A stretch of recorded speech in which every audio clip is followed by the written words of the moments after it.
মামলা দায়ের করব, কেস করব তাদের বিরুদ্ধে যারা মানুষ হয়ে মানুষের উপরে জুলুম করেছে।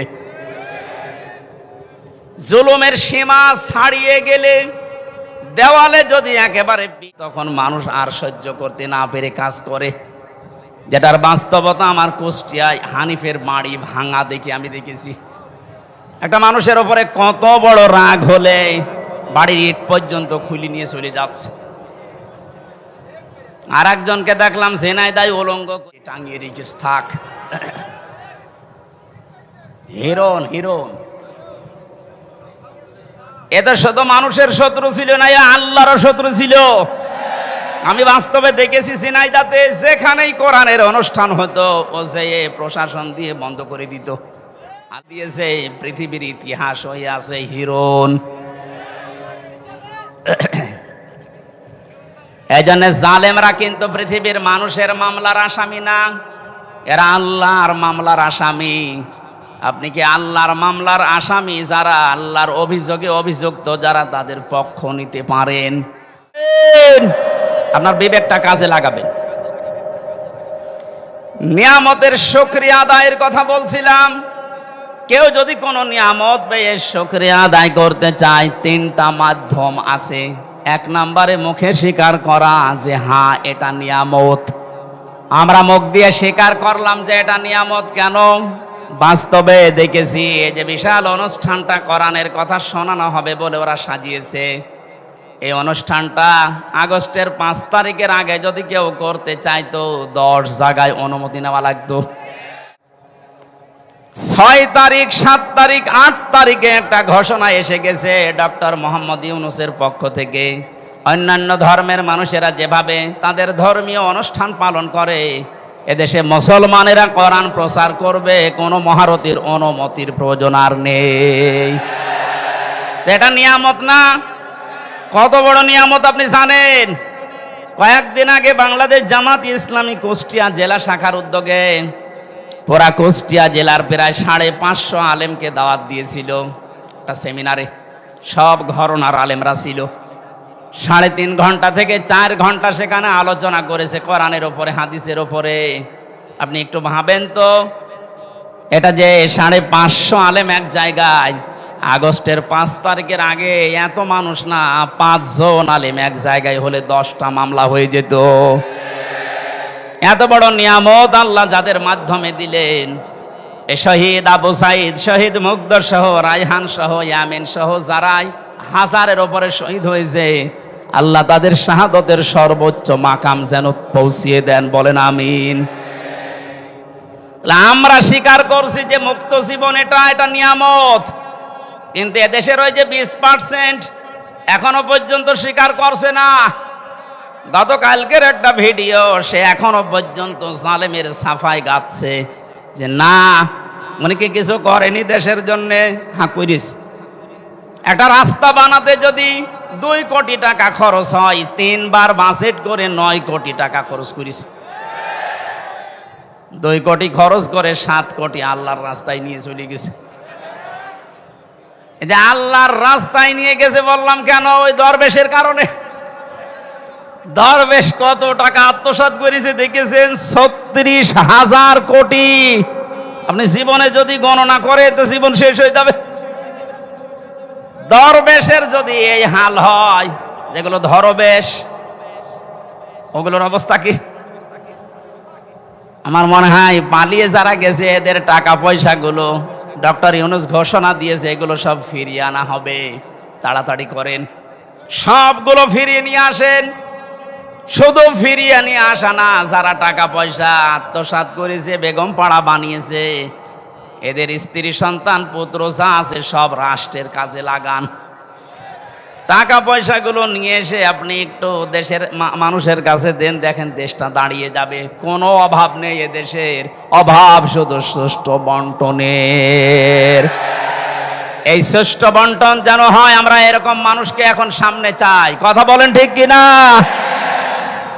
ওনার যখন বলল যে আমার 2টা ছেলে হাফেজ আলেম হবে, আমার মন হৃদয় ভরে গেছে। এরকম মানুষকে আপনি দায়িত্ব দেবেন।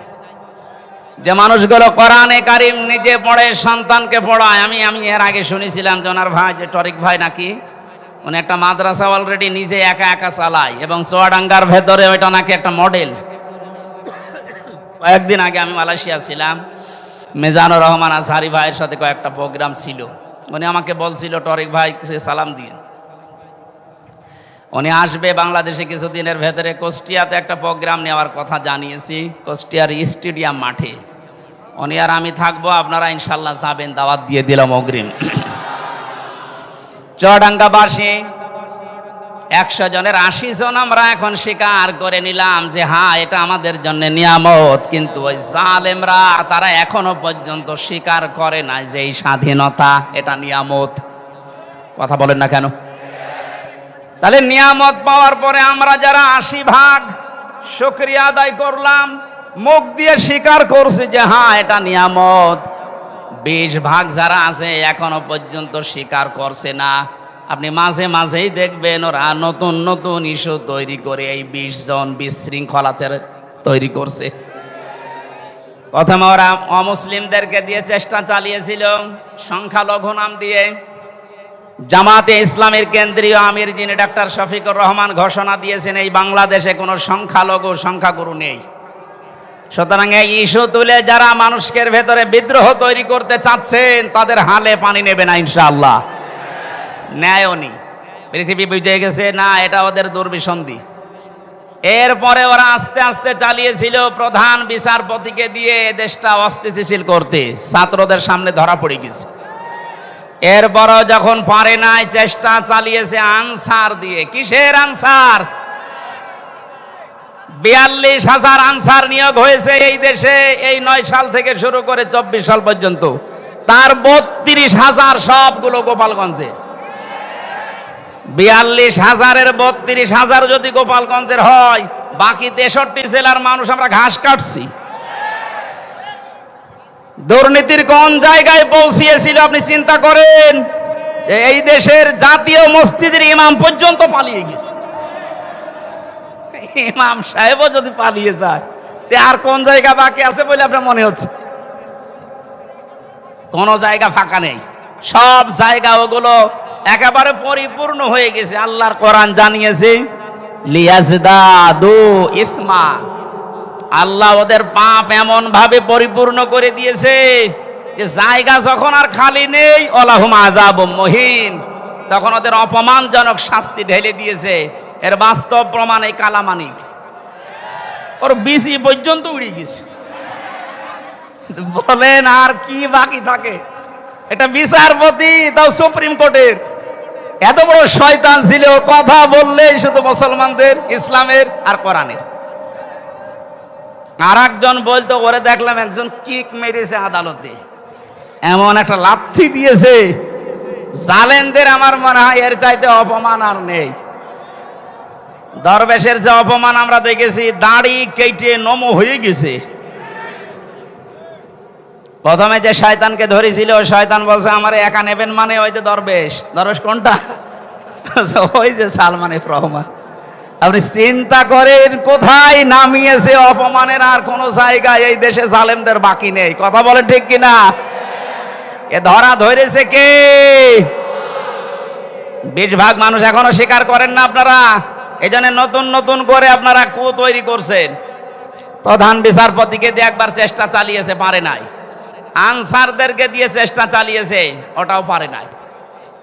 যারা দায়িত্বে আছেন এদেশের এখন আহ্বান জানাবো, কিসের আনসার? পুলিশ ছাড়া যদি দেশ চলতে পারে, আনসার ছাড়া 1 আর 2। এ বাহিনী বিলুপ্ত করে দেন, কোনো দরকার নেই। আনসার নাম নিস, আনসার মানে সাহায্যকারী। কিসের সাহায্য করেন আপনি? যেই কয়টা ধরা পড়েছে সবগুলো বলছে আমাদেরকে মাঠে নামিয়েছে এই সাহায্য করার জন্য। ওরা এরপরে ডাক্তার লাগিয়েছে, পারে না। এরপরে গার্মেন্টস কর্মীদেরকে লাগাচ্ছে সামনে, এটাও পারবে না। ওদের যা চরিত্র আমি মনে হয় দেখতে পাচ্ছি, গোয়ালন্দ ঘাটের এই মেয়েদেরকে ওরা নামাবে। আর কি বলবো বলেন? এর চাইতে নিচু শব্দ আমার জানা নেই, কারণ ওদের চরিত্রের দিকে তাকিয়ে বললাম। এত নিচে নামতে পারে, জেলখানায় মানুষ এমনিতেই থাকে অসহায়, গিয়াসউদ্দিন মামুন এবং অপু ভাই আর আমি এক জায়গায় ছিলাম। আমাদের তিনজনকে টার্গেট নিয়েছিল যে সিসি ক্যামেরা লাগিয়ে দাও। ওই উপর থেকে শয়তান দেখতো, ওদের সাথে কেউ আমাদের সাথে কেউ কথা বললে তাড়াতাড়ি করে ওকে কল দিয়ে বলতো ওদেরকে তাড়াতাড়ি আলাদা কর। এমনিতেই আসি ফাঁসির কন্ডেম ছেলে, এরপরে 24 ঘন্টা তালা লাগান, এরপরে সামনে কারারক্ষী বসা, এরপরে যোগাযোগ বিচ্ছিন্ন, এরপরে যদি সিসি ক্যামেরা লাগিয়ে থাকে বলেন তো কেমন লাগে?